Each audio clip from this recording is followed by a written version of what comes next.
Ağla oğlum. Əlbəttə ağlamaq Allahın sevimli bəndələrinin xislətidir.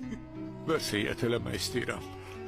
Adət, ənənəyə görə vəsiyyəti valideyn övladına eləyər. Vəsiyyətini elə. Ey ananın bərəkətli övladı. Sən də ciyəri yanmış analar karvanının bir müsafirisən. Məbadə mənim ölümümdə dözümsüzlük eləyib yaxanı üz gözünə cırasan. Başımı nizədə görəndə özünü şux tut.